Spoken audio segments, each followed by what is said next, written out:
Hoje a gente vai falar sobre a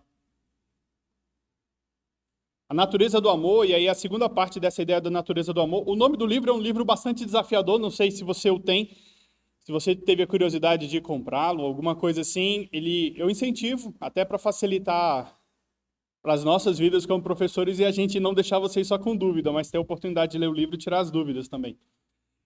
Na ideia de falar o seguinte, sobre a igreja e a surpreendente ofensa do amor de Deus. A gente parar e pensar que o amor de Deus é ofensivo, né?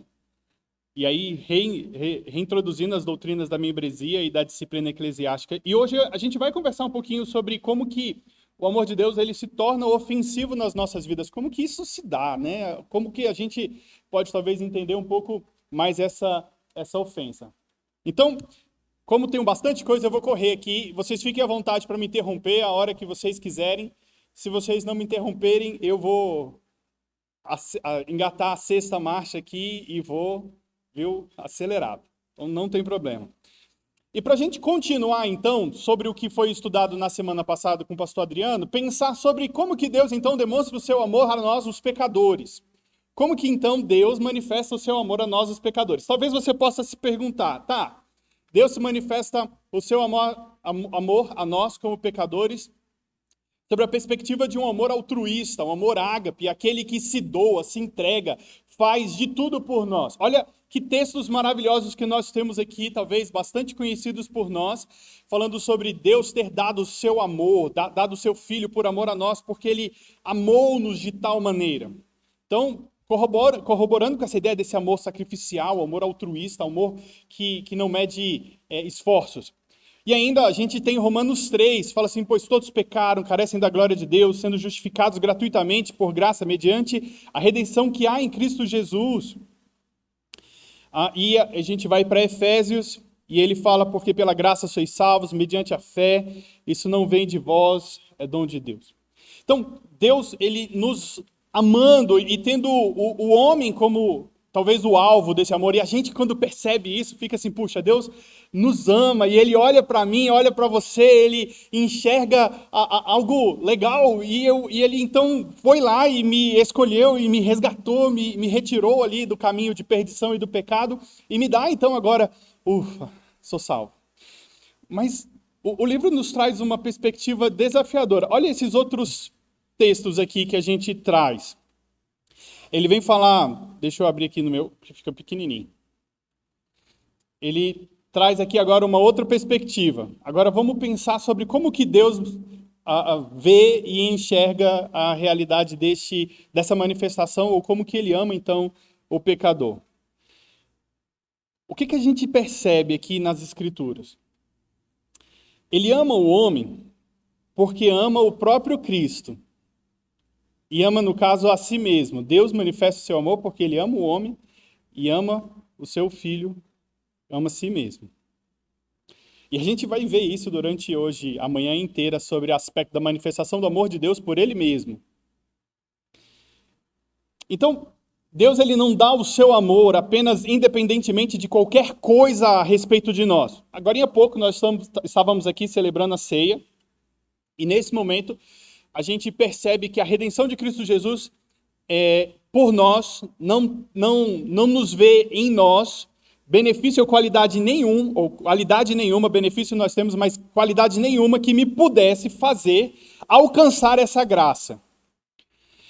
Mas então a manifestação do amor de Deus ela é contraditória ao que nós somos, porque eu e você, como pecadores que somos, merecemos e mereceríamos, no caso, a condenação eterna, e não a manifestação dessa eterna graça de Deus nas nossas vidas. Então, a salvação, ou essa manifestação de amor de Deus, nos foi dada por causa da pessoa de Cristo. Foi por causa dele. O amor de Deus é uma resposta, amor de Deus a nós é uma resposta ao amor do Pai ao Filho. Mostrando e demonstrando Deus amando, ou dentro dali da economia da Trindade, essa relação de mútuo amor que eles possuem entre si. E aí, dessa forma, eu sou beneficiado por causa desse amor, por causa do que, como nós vamos ver mais para frente, ou já agora a gente vai para frente e volta aqui, O que nós temos de mais valioso que nos foi dado por Deus? Quando nós fomos criados, o que nos diferencia da criação? Nós fomos feitos à imagem de Deus. Então, o que em nós é alvo do amor de Deus é a sua própria glória em nós. É a sua imagem em nós. Então, dentro dessa ótica, não é algo que eu mesmo possuo, ou produzo, ou desenvolvo, mas é aquilo que Deus mesmo me dá, ou outorga, ou constrói dentro da minha vida, que faz com que eu me torne, então, objeto desse amor. E olha só, então, pensando sobre esse aspecto da manifestação do amor de Deus, é Cristo que conquista a nossa salvação. É Ele quem faz tudo por nós. A gente, como presbiteriano, reformado, temos isso já desde dos momentos iniciais da nossa caminhada de fé, sendo repetidamente dito aqui.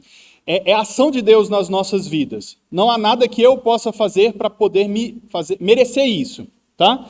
Então, o amor do Pai pelo Filho é dado, então, a recebedores indignos, com base nos méritos do próprio Cristo. Eu e você não mereceríamos isso. Nós recebemos por causa do que Cristo fez, então nós somos e nos tornamos alvos do amor de Deus. Esses textos que a gente tem ali na tela, não sei se vocês ficou pequenininho, mas pega na sua Bíblia aí, João 17, 1 e 2, na oração sacerdotal, Jesus orando, ele fala: Pai, é chegada a hora, glorifica o teu Filho, para que o Filho te glorifique a ti, assim como lhe conferiste autoridade sobre toda a carne, a fim de que ele conceda a vida eterna a todos que lhe deste. A ideia da salvação é para que a glória do processo todo fosse dada a Deus. Todo o processo da salvação, tudo é revertido como honra e glória, ou que glorificasse, ou que retornasse a Deus. O Jonathan Lehman usa até, eu não trouxe isso, mas ele utiliza como uma comparação, a ideia de que o amor de Deus é um bumerangue, que Deus arremessa o bumerangue, ele vem, manifesta o seu amor a nós e nos traz de volta para que esse amor se revertido então em glória e honra para ele mesmo. Tá?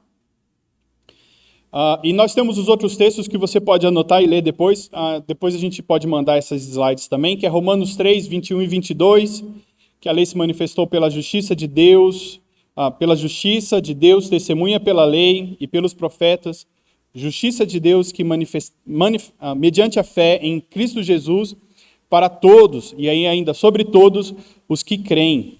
Então, é a ação de Deus, dada por Deus, para a glória de Deus. Esse é o caminho. Nós temos ainda Hebreus 2, 10 e 11 e Hebreus 5, 8 e 10. Você pode depois anotar e ler esses textos aí. O detalhe que a gente tem é sobre essa graça de Deus manifestada a nós, então a manifestação desse seu amor às nossas vidas, é que ele tem uma afeição tão grande que o desejo é que todos aqueles que foram alvos do amor de Deus passassem agora a ser semelhantes ou parecidos, a imagem deles fosse transformada à imagem do Senhor Jesus. E esse é o nosso grande desafio. Todo o nosso processo de caminhada de fé, caminhada como cristãos, é nós nos parecermos mais com Jesus.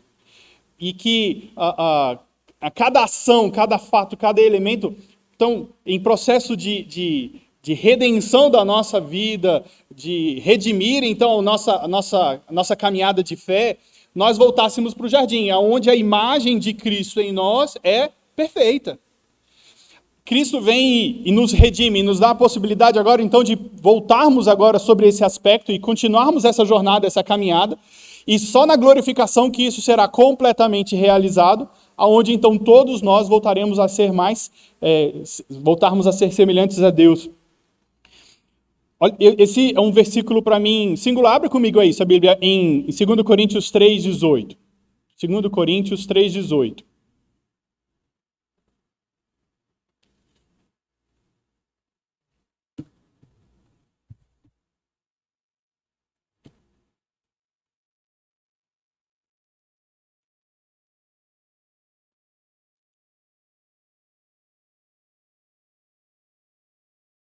O texto diz assim: E todos nós, com o rosto descoberto, contemplando a glória do Senhor, somos transformados de glória em glória, na sua própria imagem, como pelo Senhor, que é o Espírito. O grande processo é nós passarmos mais uma vez, sermos semelhantes em plenitude e totalidade ao nosso Deus. E um dos textos muito interessantes que a gente usa em momentos de aconselhamento para casais, em algumas mensagens, é o texto de Efésios, no capítulo 5, versículos 25 e 27, quando fala sobre maridos, amai as vossas esposas. Aí aí falou assim, como também Cristo amou a sua igreja e se entregou por ela para que a santificasse, tendo-a purificado pelo sangue. Agora estamos falando sobre como Cristo fez esse processo, por lavagem de água, pela palavra, para se apresentar a si mesmo como igreja gloriosa. E olha a ideia da igreja gloriosa. Como ela se parece? Ela vai lá sem mancha, sem ruga, sem coisa semelhante, porém santa e sem defeito. Voltar mais uma vez, então, nesse processo a ser aquela igreja ou aquele crente parecido com o Senhor, com todas essas características. Voltarmos a refletirmos plena e totalmente a imagem do nosso Deus.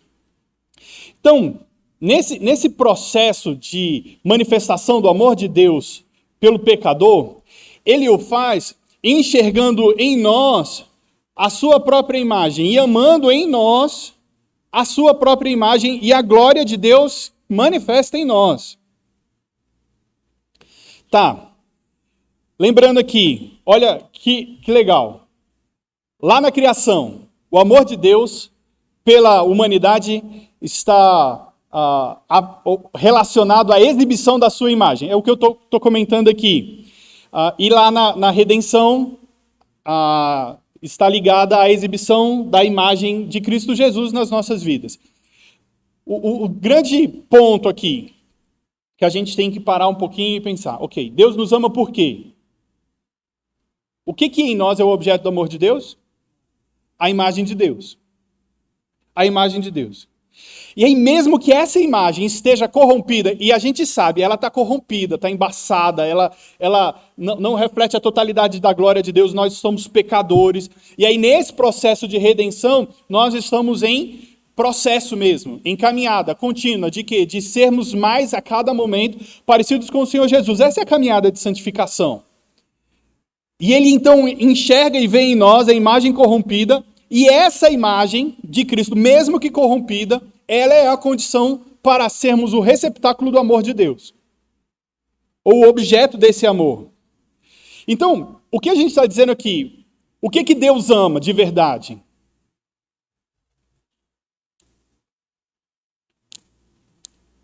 Quando a gente está falando sobre o que Deus ama, Ele ama a sua própria imagem, a sua própria glória.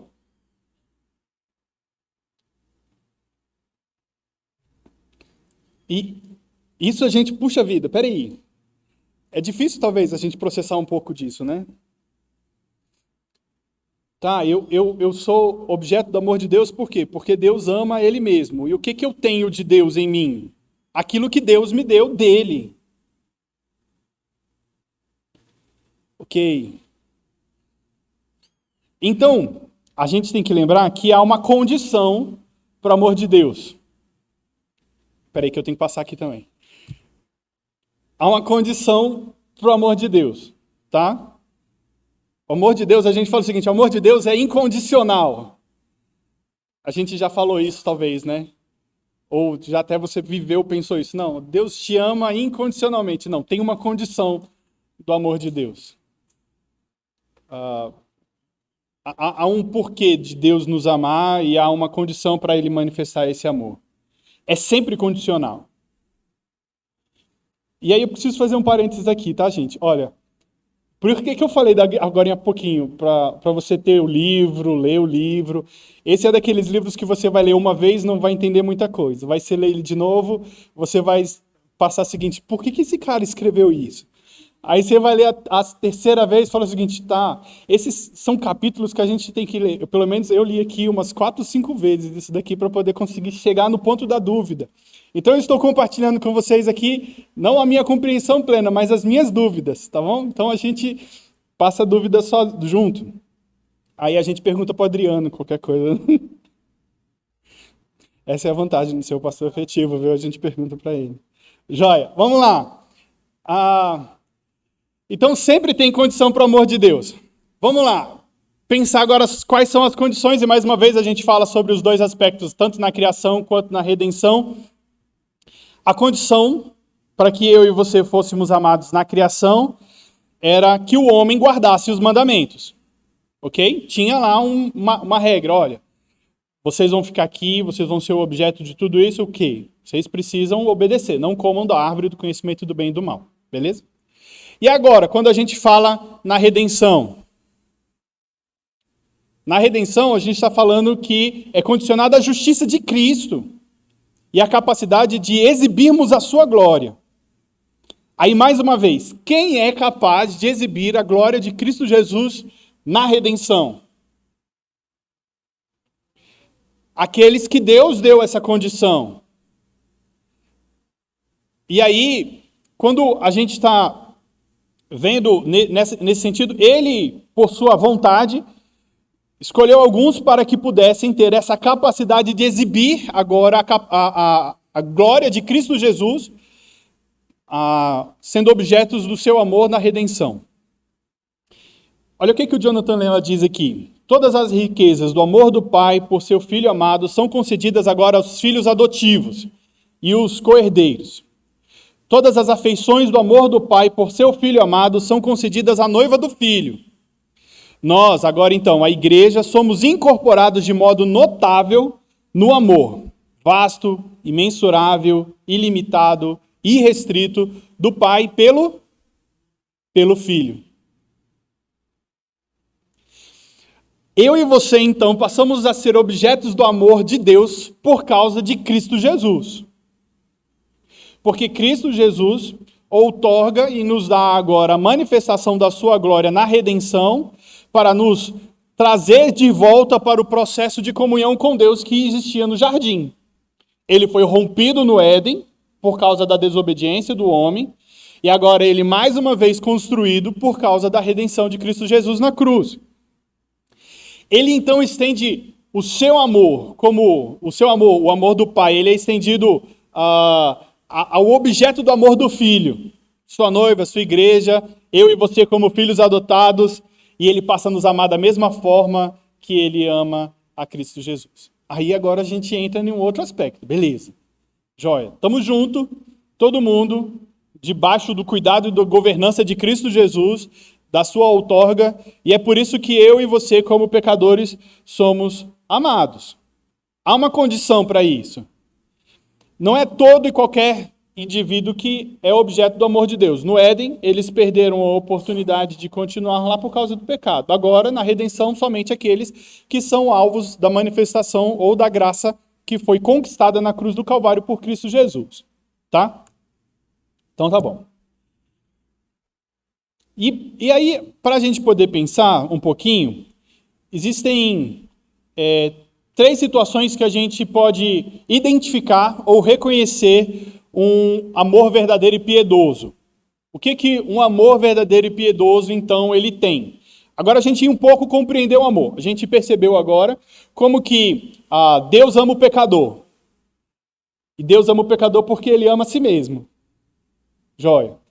Tá, o que então agora a gente está falando sobre um verdadeiro amor? O Jonathan Lema, agora utilizando a referência de Jonathan Edwards e de Agostinho, ele traz 3 situações específicas sobre a manifestação desse verdadeiro amor e piedoso.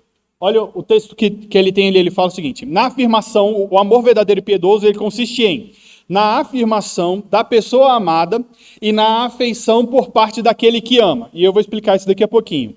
No bem da pessoa amada e no santo. Ok?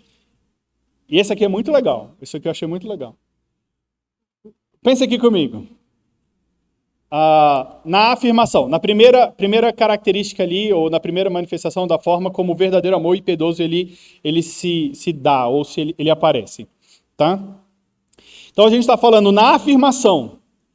Essa afirmação de que alguém é amado é o cuidado, é o desejo, é você estar feliz porque ele existe. Então, todas essas coisas estão afirmando aquela pessoa. Ela existe, ela é legal, ela é... Então, todas essas afirmações a respeito dessa pessoa, tá? São você vê as qualidades dessa pessoa, tem afeição por essa pessoa, tudo isso, então, de alguma forma, está afirmando a questão dessa pessoa. Todo amor começa nesse ponto, tá? A essência disso, a gente vê no próprio relacionamento entre o pai e o filho, ou na própria concretização da criação. Deus termina cada momento e diz que a criação foi boa, né? Que viu tudo que era muito bom. Tá. E também como a gente percebe no ato salvífico que foi manifesto na cruz do Calvário por Cristo Jesus por nós. Para, então, assim, salvar os pecadores.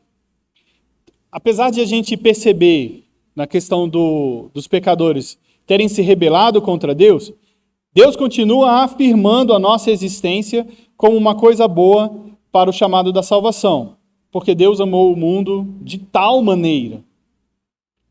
Amou ali o objeto da salvação, o objeto do seu amor. E olha o que 2 Pedro, abre comigo, 2 Pedro, versículo 3, capítulo 3, versículo 9 diz. 2 Pedro 3, 9.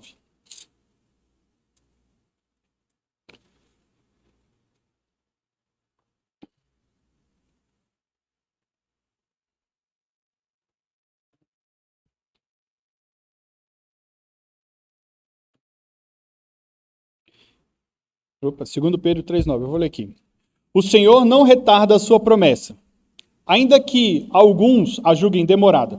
Pelo contrário, Ele é paciente com vocês, não querendo que ninguém pereça, mas que todos cheguem ao arrependimento.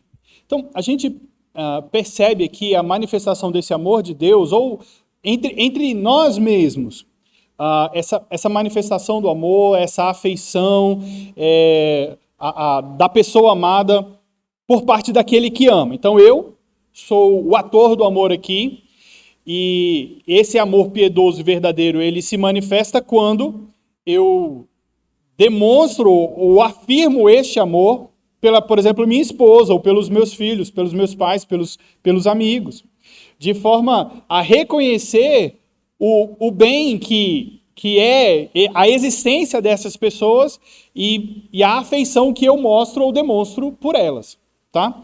Só que não é só nesse ponto, mas ele ainda vai no aspecto do desejo do bem, ou de querer que o outro esteja bem. Não só pelo que o outro a própria existência dele, mas também o fato de o querer bem, o bem da pessoa amada, tá? Então, não só a afeição, mas o bem também. Esse verdadeiro amor, então, ele tem prazer no bem ou no benefício da outra pessoa.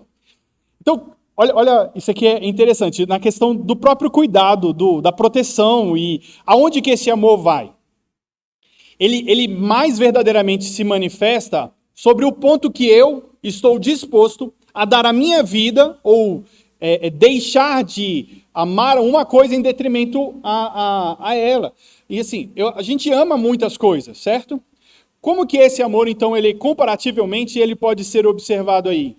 O exemplo que o próprio Jonathan Leeman traz, ele fala o seguinte, por exemplo, a ideia do trabalho. Eu amo o meu trabalho, e eu amo a minha esposa, mas se em algum momento os dois entrarem em conflito, o que eu vou escolher?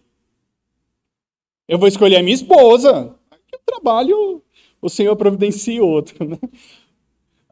Mas dentro dessa questão, do aspecto de querer o bem, ou de cuidar.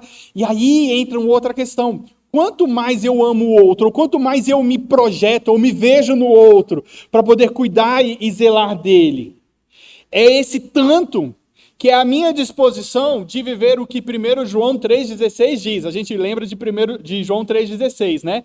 Que Deus amou o mundo de tal maneira que deu o seu Filho unigênito para que todo aquele que pereça não lhe crê, mas tenha vida eterna. E o 1 João 3,16? Você já está em 1 Pedro aí? Volta um pouquinho para você ver 1 João. Ou vai para frente, na verdade. 1 João 3,16.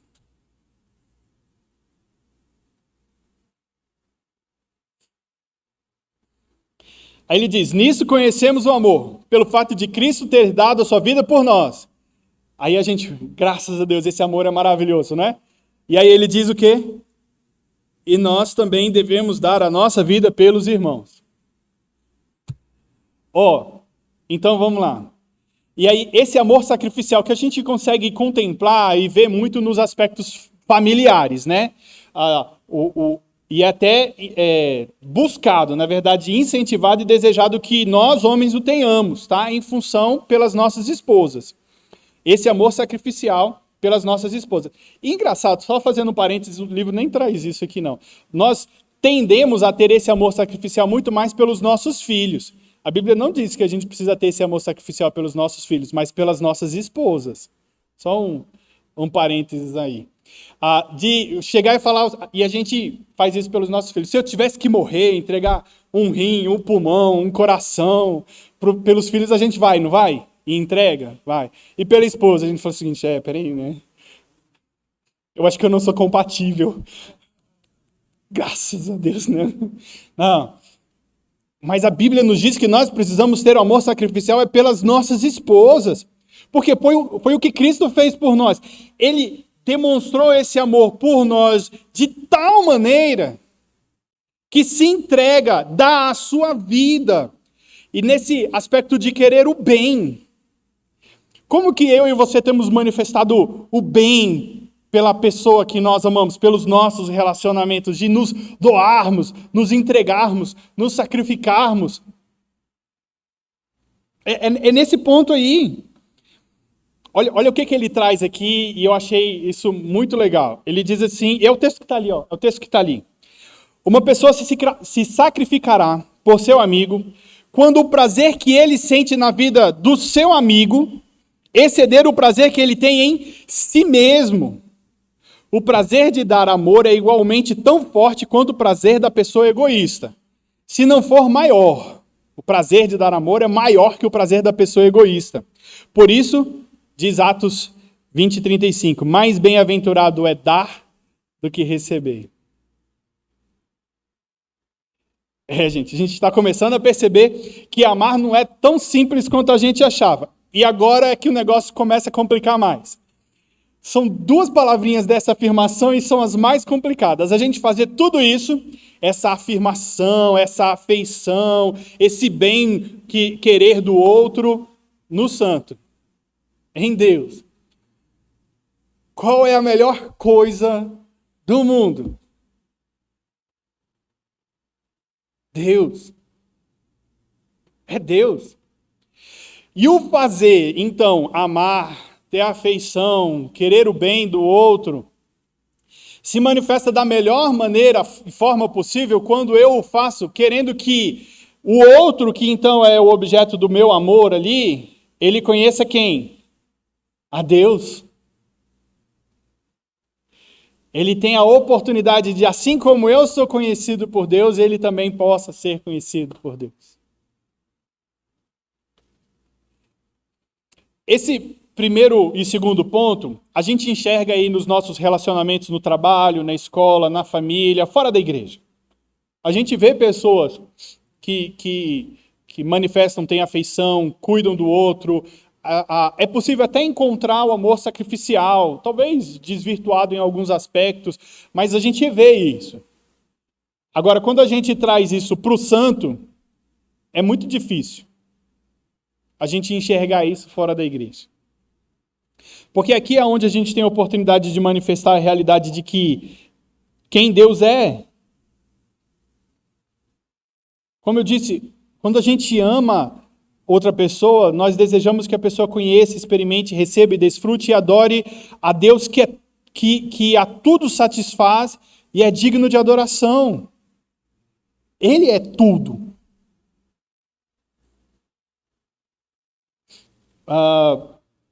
E aí, o Jonathan Leeman, ele cita o John Piper, que complementa Jonathan Edwards. Então, um está comentando do outro aqui, e eu estou falando do Jonathan Leeman fazendo tudo isso agora. Ele coloca que a afirmação de que Deus, então, nos ama, não nos supervalorizando, mas nos capacitando a supervalorizá-lo. Eu e você, então, somos amados por Deus quando Ele nos capacita a amá-lo, a supervalorizá-lo, a reconhecê-lo como o nosso Deus e o nosso Senhor. E por que é tão difícil a gente observar essa ideia dessa manifestação verdadeiro e piedoso no mundo? Quando a gente está falando do santo. Porque, como eu disse, o mundo pode compreender essas duas primeiras formas do amor, mas desde que Adão e Eva caíram no jardim, o mundo por natureza tem se oposto a esse terceiro ponto, a questão do santo aqui. Por quê? Porque o amor como afeição, bem como o amor do outro em Deus e por meio de Deus, ele não faz isso, porque no final das contas, o que o homem quer ser? Ele quer ser Deus. Esse foi o grande detalhe lá do jardim. A tentação da serpente é, você então se tornará como Deus, você se tornará conhecedor do bem e do mal. E aí, eu e você temos uma dificuldade muito grande, que é a nossa sujeição. A gente não quer fazer isso, gente. A nossa briga aí constante é de autonomia, de autossuficiência, de liberdade. É o que eu quero, é o que eu quero. Quando alguém que tenta me enquadrar, me encaixotar, me reprimir ou me colocar sobre padrões, regras, modelos, referências, eu falo assim, peraí, a gente está no século XXI, gente. É outra coisa. E aqui é onde o negócio começa a apertar. Pode? Pega aí o microfone, Rev. Libera o microfone amarelo. Pronto. Oi, aqui. Rafa, você vê a importância. Hoje a gente ouve nas igrejas a proclamação de um amor de Deus centrado na gente, né? Vendo o jeito que você está, você é lindo, você... E, de fato, nós fomos criados à imagem e semelhança de Deus. E é o que tem de bom na gente. Uhum. Mas quando a gente prega um amor de Deus, tendo Deus como referência, a gente vai se lembrar que Ele nos ama para resgatar em nós aquilo que Ele colocou em nós, a sua imagem. Como diz lá em Romanos, todas as coisas cooperam para o bem daqueles que amam a Deus. E aí a gente diz, glória a Deus, né? Opa! Aí a Bíblia continua, porque os que de antemão conheceu, também predestinou para serem conformes à imagem do seu Filho. E isso é que Deus quer fazer na gente. Quando a gente resgata esse amor, e a gente está falando disso na igreja, Deus nos ama para ajudar a gente a amar Ele, a se sacrificar por Ele, a servi-lo. Não é um amor centrado em mim. E é claro que eu tenho tantas recompensas desse amor, que ele é bondoso, ele é gracioso, mas se eu não falar desse amor centrado em Deus, a igreja vira essa comunidade, beleza, a gente continua fazendo... Antropocêntrica. A gente faz o que a gente quer, Deus nos amou para me libertar e para que eu viva do jeito que eu bem entendo. Aí é onde a ofensa começa a acontecer. Por quê? Na hora que eu sou apresentado por uma realidade que confronta a minha existência, a minha autossuficiência, a minha liberdade, a minha vontade estrita, né? Aí a gente... Opa, peraí. Aqui não. Você pode até dizer o seguinte, Deus te ama, Deus morreu na cruz por você, Ele quer te salvar, quer te transformar. Não, peraí, não. O transformar, eu acho que a gente tem reservas. Gente, dói, tá? Assim, se você acha que ser crente é fácil e não dói, você foi iludido. Primeira coisa, ok? Ser crente dói e é difícil. Por quê? O tempo todo eu e você somos confrontados. Ou pela ministração da palavra, ou pela palavra direta, ou pelo relacionamento entre os irmãos. A própria existência da igreja é uma afronta à minha liberdade. E por que ela é tão atacada? Porque a gente vem com um padrão. Assim é ser gente, de verdade. E eu estou dizendo, se na hora que você estiver se relacionando com outras pessoas e você manifestar a sua fé verdadeiramente, autenticamente, realmente, você vai ser confrontado pela sua existência. A sua existência lá vai incomodar, porque você é chamado para ser o quê no meio das trevas? Luz. Essa referência de sermos luz, ela é tão maravilhosa, porque é o seguinte, nós somos luz no meio das trevas, e a luz evidencia o que nas trevas? Podridão, tudo que há de ruim. A pessoa está na escuridão, ela não consegue ver o que está lá do lado dela, de ruim, ela mesma. E aí chega um luzeiro, um farol, uma lâmpada aí de 1000 luz, né? A medida de luz eu não sei não, gente, deixa pra lá. Lumens, né? Isso, de 10.000 lumens. Você é um sol brilhante na terra, ó que legal. Beleza, mas você tem que ser isso no meio das trevas, gente, para mostrar o caminho do pecador. E aonde a gente chega aqui? Ok. O amor de Deus é centrado nele mesmo. É isso. O amor de Deus é por ele mesmo. Deus então nos ama com o intuito de que amemos em retribuição com o mesmo amor e obediência que Jesus demonstrou pelo Pai. Jesus é a referência. Jesus amou o Pai ao ponto de entregar a sua própria vida em obediência. Ele está lá no Getsemane e falou o seguinte: Pai, se possível, passa de mim esse cálice. Mas não era para fugir da raia, não. Era para o seguinte: eu sei que é difícil, mas eu vou até o final. Olha algumas promessas que Jesus nos apresenta aqui nesse sentido. João, se quiser abrir comigo, João 14, 21. E deixa sua Bíblia aberta em João aí.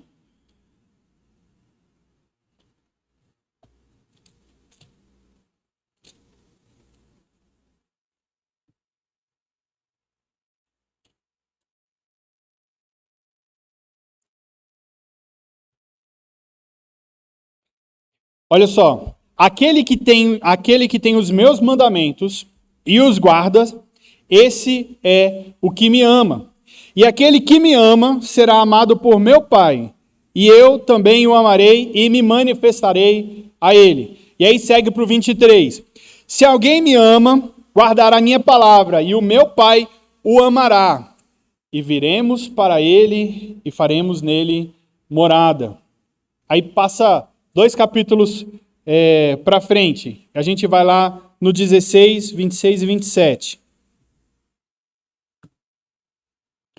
Naquele dia vocês pedirão em meu nome, e não lhes digo que pedirei ao Pai em favor de vocês, porque o próprio Pai os ama, visto que vocês me amam e creem que eu vim da parte de Deus. O foco aqui é o amor de quem? O amor de Deus. O foco aqui é o Deus amar aquilo que é dele. E aí a gente chega no ponto em que o amor de Deus nos ofende, porque o maior objeto do seu amor é o próprio Deus e não nós. Não somos nós. Olha, Romanos 11, 36, ele nos diz: porque dele, por meio dele e para ele são todas as coisas. A ele seja a glória para sempre. Amém. Olha só. Todas as coisas, inclusive o quê? O amor. Todas as coisas são para ele. Inclusive essa manifestação do amor é tudo para Deus. Tudo é para ele. Então, como a gente está falando, esse texto está bem ali. Visto que Deus é o maior objeto do amor de Deus, o evangelho de Deus, apesar das coisas que o mundo gosta dele, no final das contas nos ofende. Por que ele nos ofende? Afinal, o evangelho de Deus envolve aplicar a própria justiça de Deus ao pecador, por meio da fé, não deixando ao pecador coisa alguma para a qual se orgulhar. Como o evangelho de Deus, toda a glória vai para Deus e não para nós. Uma das frases que eu ouvi e fiquei pensando muito nela foi assim: tudo é sobre Deus. A Bíblia ela não é uma história que fala sobre personagens que viveram no passado ou dos apóstolos. Não, é tudo sobre Deus. É tudo sobre Deus. A nossa vida, a nossa relação, a nossa existência, é tudo sobre Deus. E nessa forma de nós nos relacionarmos, o que tem? Deus ele mesmo declara que este amor ele é demonstrado nos textos que a gente leu lá de João pela obediência. E essa ideia de obediência, como eu disse, ela é difícil de vender para um mundo que está centrado na liberdade. Eu não tenho que obedecer ninguém, eu tenho que fazer o que eu quiser. Então, se você está dizendo que para eu viver eu tenho que viver assim, eu não quero viver do seu jeito, eu vou viver do meu jeito, né? E aí, infelizmente, a pessoa vai caminhando para a perdição. E a gente vai lembrando, ou chegando então, ou à conclusão, que existem alguns limites, algumas fronteiras, algumas barreiras, alguns obstáculos aí, tá? E agora a gente começa a pensar sobre a perspectiva da igreja. Tá bom. O que a igreja tem a ver com tudo isso? E porque o nosso objetivo aqui é falar sobre dois temas principais, tá, gente? A gente está falando do amor de Deus como ofensivo, e a gente então começa a entender um pouco disso. Mas o grande detalhe é a gente falar sobre membresia e a disciplina, ok? Então a igreja, membresia onde, né? Na igreja. Fazer a existência ou fazer parte da igreja. E aí essa manifestação ou a ideia da igreja, ela é uma realidade de limite. Existem fronteiras específicas aqui que são estabelecidas. Então, o limite da membresia e da disciplina nos ofendem porque eles nos fazem lembrar do julgamento de Deus e nós desprezamos isso. Como assim você pensa que pode me excluir? E a gente vai chegar nesse ponto mais para frente, quando estivermos falando sobre a aplicação específica da disciplina, e quando você é chamado, e se você vier a ser chamado por isso, meus irmãos, eu quero dizer uma coisa para vocês. Não repilam, né? Não rejeitem esse momento na vida de vocês, porque o grande objetivo é o cuidado, é amar, é resgatar, é restaurar. A gente tende a orgulhosamente dizer: quem é você que você pode achar ou pensar que pode me mandar embora? Eu é que vou embora sozinho. Não é assim? Eu vou te demitir. Eu falei assim, não, eu que me demito. Por quê? Porque eu não quero que você diga que eu fui mandado embora por algum motivo. Não, eu que fui. É eu que não quero mais vocês. Não é vocês que não me querem, ok? Olha, pensar sobre fronteiras. Pensa um pouquinho sobre fronteiras. Nós temos um Brasil continental e temos diversos limites territoriais entre os estados e em outros países. E aí essa realidade é muito mais aplicada ao aspecto de nações. E imagine que eu e você somos parte de uma nação, nós somos e éramos parte de uma nação de pecadores.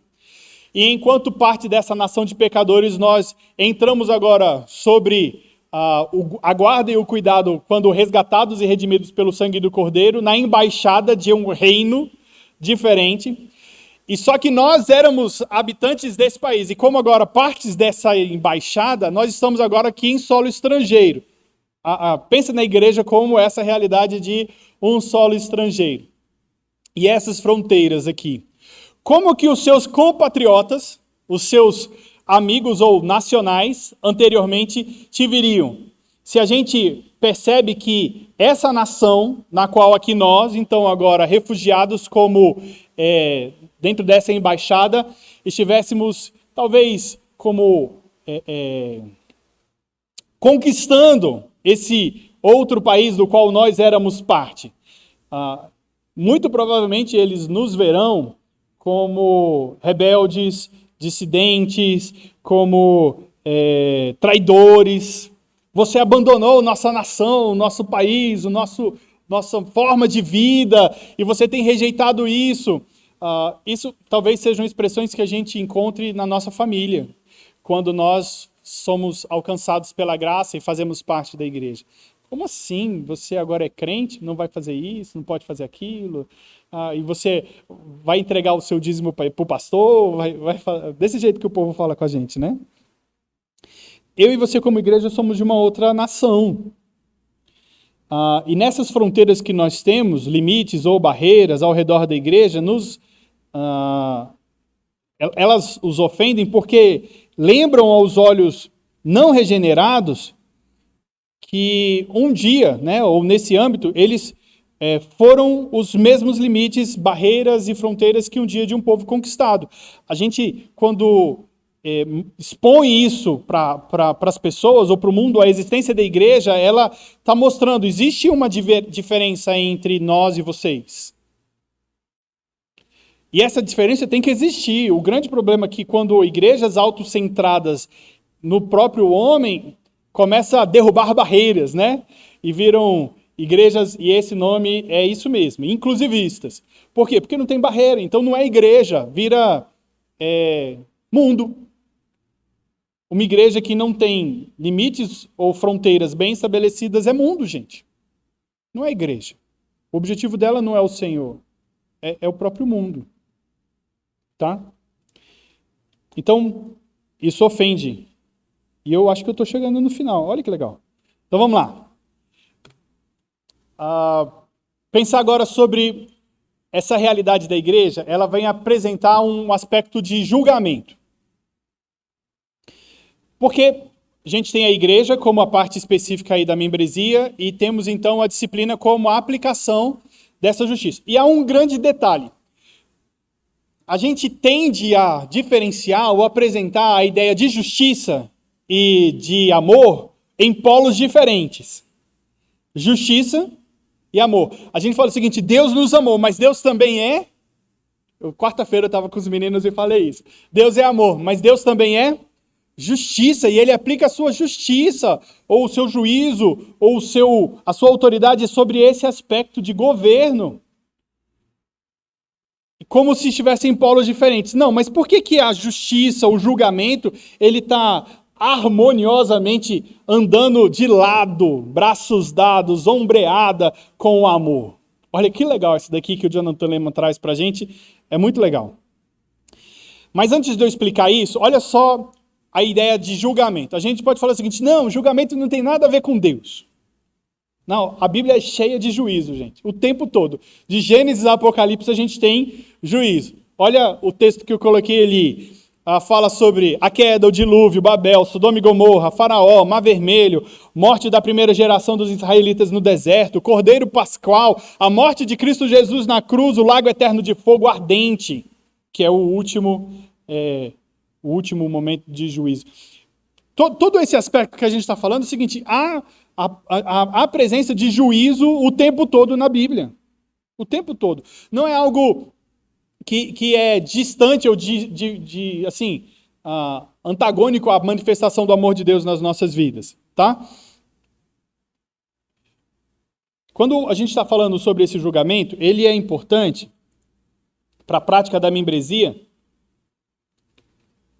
e disciplina da igreja, porque é sobre essa forma de julgamento que a gente preserva o quê? Aquilo que é amado.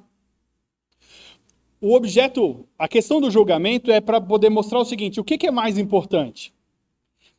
E ele traz um exemplo que eu achei muito legal, quando ele aprendeu sobre o que era mais importante sobre a questão de julgamento sobre algumas coisas. A disciplina dos filhos. Você vai disciplinar o seu filho com o mesmo rigor ou com a mesma pena caso ele pegue um brinquedo do amigo ou ele minta para você? O que é mais valioso aí? A propriedade privada ou a verdade? Aí ele coloca o seguinte, que ele foi mais disciplinado, ou a pena dele foi maior quando ele mentiu, do que quando pegou o brinquedo do amiguinho. E aí ele percebeu, opa, a verdade é algo muito mais valorizado do que a propriedade privada. Né? E aí a gente começa a perceber o seguinte, uma situação em que o julgamento ou a pena não é aplicada, a gente está dizendo que a quebra daquela regra, ou daquele princípio, ou daquele valor, não é importante. Se a gente não disciplina, está dizendo que o julgamento ele vem para preservar aquilo que é amado. Por isso que eles andam juntos. Por isso que há harmonia entre esse aspecto. Quando Adão e Eva pecaram, o que Deus, quando estava estabelecendo a pena, estava valorizando ali? Você percebe que ali o afastar Adão e Eva do jardim, estabelecer para ele agora a morte, e olha que a pena foi alta. Por quê? Porque a glória de Deus manifesta ali sobre a obediência, era algo valiosíssimo. E a ofensa, quando ela é proferida, em última instância, a gente está ofendendo quem? A Deus. Pense aí nos 10 mandamentos. A primeira tábua, aqui a gente está falando dos mandamentos relacionados a Deus. Elas são o sustentáculo da segunda tábua, que são os mandamentos relacionados a nós. Porque se eu e você amamos a Deus sobre todas as coisas, não temos outros ídolos e o guardamos e o adoramos, nós então estaremos em estrutura e fundamento para poder honrar os nossos pais, não cobiçar, não tomar do outro, não roubar, não matar, não mentir. Então, por quê? Porque nós amamos a Deus. Nós o honramos, nós o adoramos. Não tem outro ídolo no meu coração, não tem um outro Deus, na verdade, no meu coração, que não o Senhor. Então eu não vou querer as outras coisas que são a origem do roubo, da mentira e das outras coisas, a ideia da cobiça. Então, quando a gente está falando sobre julgamento, é o que ele está preservando, o que ele está guardando, o que ele está cuidando. Ele está dizendo que ele está guardando aquilo que é amado. Por isso que às vezes a gente incorre no erro de dizer o seguinte, o que é importante? O que precisa ser mais amado? Porque a gente quer restaurar, proteger, guardar, zelar por isso. Tá? Peraí. Quando a gente vai nesse ponto, existe um problema que pode ir para o outro lado, tá? E se Deus amasse a sua glória,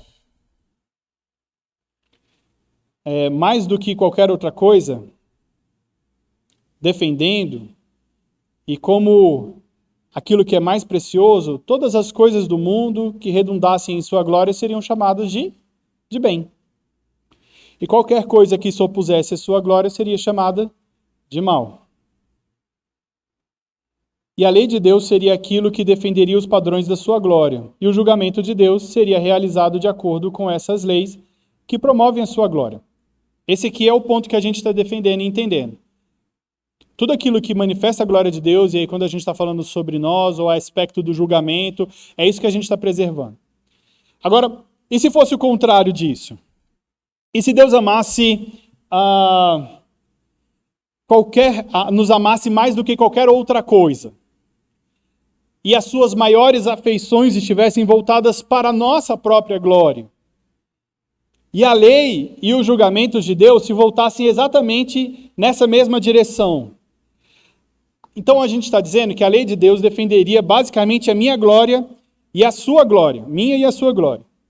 E o julgamento de Deus faria o mesmo, ainda que significasse que o julgamento de Deus recaísse contra o próprio Deus. Deus, como você se atreve, muitas vezes levanta nesse aspecto, né? Por quê? Porque eu estou me colocando no centro agora, eu tenho o objeto do amor, agora sou eu mesmo, e não mais a glória de Deus. Leva o microfone para o Serjão ali, por favor. Ou pega o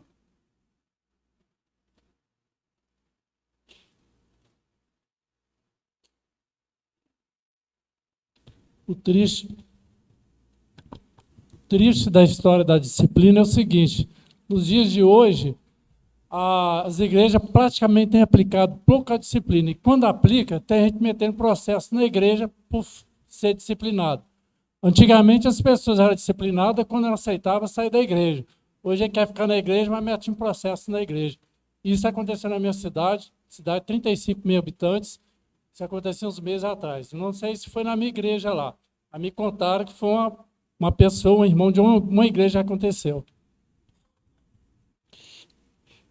Então, o que a gente percebe é aonde o meu amor está centrado, né? O que o Sérgio está trazendo aí. É a minha ofensa, eu fui ofendido, eu fui ferido. A gente tem uma dificuldade muito grande de reconhecer pecado, tá? E quando a gente é confrontado com o pecado, a gente rejeita isso. A gente não quer. Você está me expondo, você está me ferindo. E a ideia não é te expor, não é te ferir, mas é te restaurar. É te trazer para perto de Jesus de novo. O pecado te afastou de Cristo. E agora a gente, como igreja, tem esse papel. E eu vou falar isso já. Como que a igreja age nesse sentido aqui? Olha só, então vamos lá. Pensar sobre essa ideia do julgamento aqui. Por que o ser humano rejeita ou ele é tão avesso a julgamento e ao julgamento de Deus? Não é só por causa das ameaças, da dor ou da perda. As pessoas até aceitam dor, julgamento, perda, por causa de coisas que elas amam, tá? Não, a nossa repugnância, a nossa dificuldade em relação às penalidades ou a atos de julgamento de Deus estão relacionadas ao próprio fato de que Deus valorizar e apreciar mais algo que não seja aquilo que nós mesmos mais valorizamos e apreciamos. Porque o pecado, o que é? Quando a gente está sendo objeto do julgamento, é a gente dizer que ama mais a prática do pecado ou aquilo que nós cometemos para realizar o pecado do que a Deus. E quando eu sou confrontado por Deus quanto àquilo que eu fiz, eu estou dizendo assim, não, Deus, o Senhor está dizendo que eu preciso te amar mais. Mas isso aqui é tão legal, é tão bom, eu gosto tanto. Então não pode estar certo esse seu julgamento. E aí a gente rejeita isso. Deus ama mais a sua glória e nós amamos mais o que é nosso. E justamente o motivo pelo qual Adão e Eva agarraram a ofensa da serpente para que fossem avaliadores autônomos do bem e do mal. Agora pronto. Deus não é mais o único que pode dizer o que é o bem e o mal. Eu também posso. E é isso que a gente faz. Quando o Sérgio traz essa situação aí de levar a igreja na justiça por causa da disciplina, é exatamente isso assim, o que você está dizendo que é mal, não é mal, eu estou dizendo que é bom. E a gente tem um conflito de interesse. Então vamos pôr um terceiro imparcial aqui para poder dizer o que é bem e o que é mal. E a igreja é responsável por isso. Tá? Então, uma igreja que adora um Deus antropocêntrico começará a minimizar consequentemente e apagar os limites traçados pela Bíblia. Como eu disse, ela vai se tornar uma igreja mundana. Não tem fronteira, não tem barreira, e aí não é mais igreja, vira mundo, tá?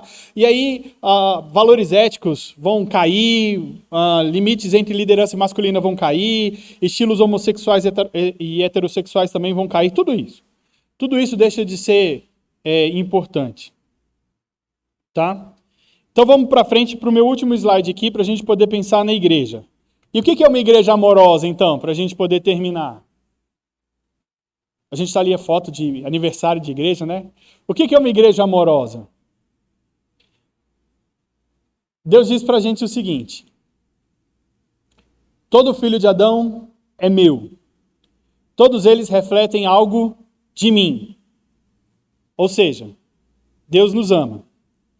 Os crentes devem tanto buscar glória de Deus nos bares, nos becos, nas clínicas de aborto, nos escritórios de advocacia, no chão dos mercados, nos campos de futebol. Aonde tem uma pessoa, nós precisamos buscar ali a glória de Deus. Porque é algo que reflete de Deus. Então a gente precisa encontrar essa glória, a glória de Deus. Então, nesse mundo, o crente encontra um abraço verdadeiro, vívido e santo de Cristo na igreja local. É aqui que ele encontra. À medida que a igreja, então, passa a colaborar para afirmar, para se unir e se identificar com o crente. E aí ele diz para esse crente, sim, olha só, você pertence a Cristo, você é dele. Ele ainda não voltou, mas nós estamos no lugar dele, até que ele venha. Se você sofrer, nós vamos sofrer com você. Se você se alegrar, nós vamos nos alegrar com você. Porque Deus prometeu que a glória dele seria a nossa glória e a nossa glória seria dele. E aí, sobre esse fundamento de amor santo, verdadeiro, Jesus, ele chama a sua igreja e ele nos traz essa situação para que a igreja exerça a autoridade de afirmar a fé. E aqui é onde o ponto da igreja ela começa a estabelecer as fronteiras e a disciplina. E ligar a fé, ela está dizendo o seguinte, de manter e supervisionar essa fé. Então, quando ele diz, o que vocês ligarem na terra será ligado no céu, e o que vocês desligarem na terra será desligado no céu, ele está dizendo que nós, como igreja, fomos outorgados por Deus para atestar a realidade, a evidência, a existência da fé em você. E como que isso se dá? Primeiro, na profissão de fé.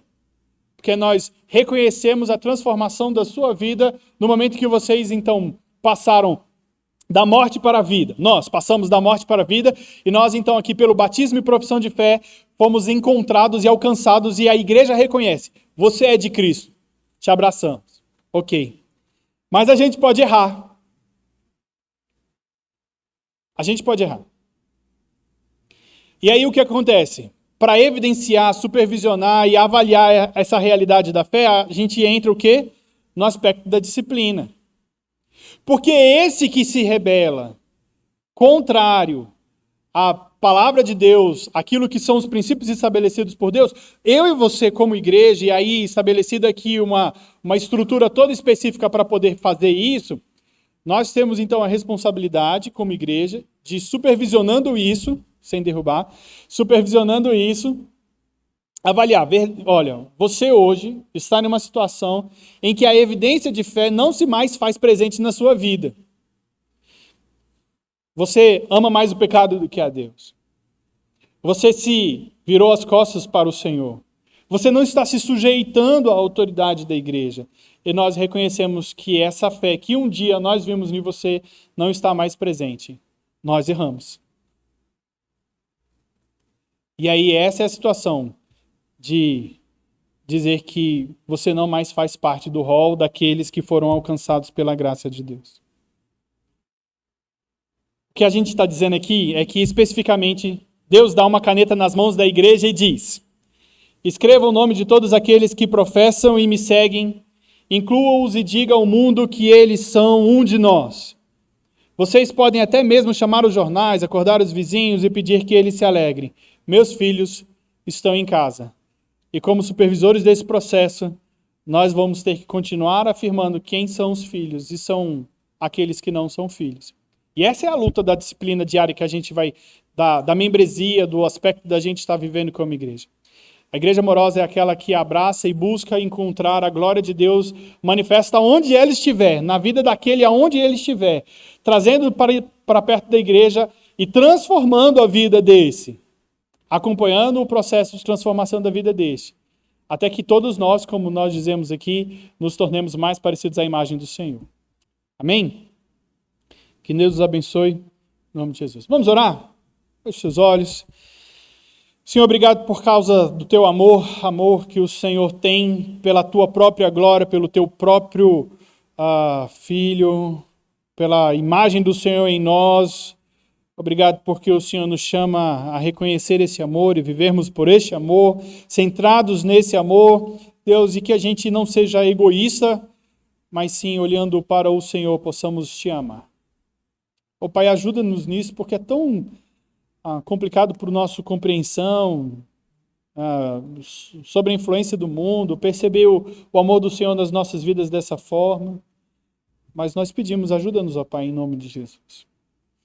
Ajuda-nos a entender que a igreja aqui ela tem um papel tão importante de nos acolher, de nos abrigar, de cuidar da gente, de zelar por nós, de nos admoestar, disciplinar, corrigir, nos trazer de volta para perto do Senhor. E que não sejamos rebeldes, arrogantes, mas sim olhando para o nosso coração, reconhecendo que somos pecadores, confessarmos uns aos outros, clamarmos por perdão, nos sujeitarmos à autoridade e buscarmos o Senhor dia a dia. Em nome de Jesus. Amém.